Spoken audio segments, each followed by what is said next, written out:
Yesterday, my Senate colleagues at the end of the day talked about the people that were in the rotunda during the day that were lobbying for the increase of minimum wage. And I come from the private sector, and I'd like to point out a few things. There's a convenience store chain in York County that advertises on their front door they will start you at $9.05 an hour. And if you're good, they will fast track you to over $10 an hour, probably within a 30, 60, 90 day. But there's some ingredients that are missing with a lot of the workers, and I appreciate the people that were here yesterday, and they most likely were being paid. They were paid yesterday to appear by the unions that they work for.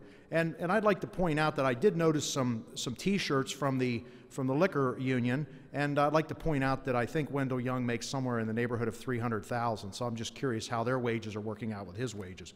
But let's talk about something that I think is more important.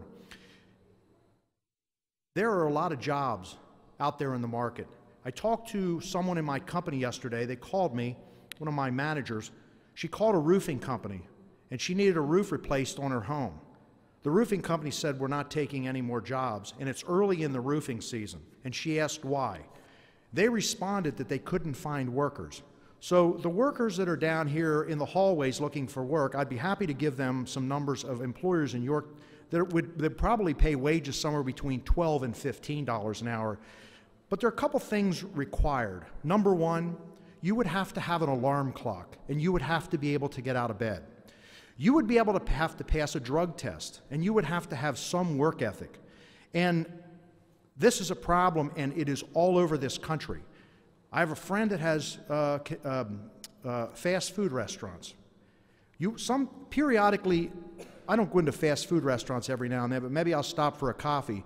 And periodically, you'll notice somebody behind the counter on a cell phone, either talking on the cell phone or texting, and that's clearly against the company policy. And you know, you'll look around, and you know, anywhere you go, there are younger workers with their pants hanging down, rear ends hanging out. They really don't care about their appearance. And it talks, and then there's behavior. I don't care if you pay somebody $20 an hour. If they have a certain behavior, it's not going to change their behavior, and this is realism.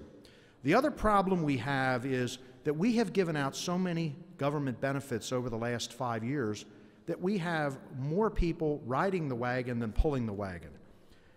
In York County, and I talk about jobs, our Manufacturers Association of South Central Pennsylvania has identified 3,500 jobs for skilled workers that are available now. There are forklift jobs paying $12 an hour, and you can be hired if you can pass a drug test, be there, and meet minimum requirements, and they will train you. And recently, the Manufacturers Association participated in a program where they started out with 12 people in the program. When the program was finally over and ended, they had 2 employees. It had to do with work ethic, getting out of bed, passing drug tests, and it's really unfortunate. There are a lot of jobs out there for people who want to work that are far greater than $7.20 an hour and greater than $10.10 an hour being proposed. So I think I come from the private sector. I have a totally different opinion, and if my colleagues on the other side of the aisle don't believe me, spend a day or two with me, and we'll go around and we'll talk to employers, and we'll show you what the real world's all about, because again, this building does not have a great connection with the real world. So anyway, there are jobs out there, and I appreciate the people, I appreciate their opinions that came here yesterday, but I don't agree with a lot of the policies and positions.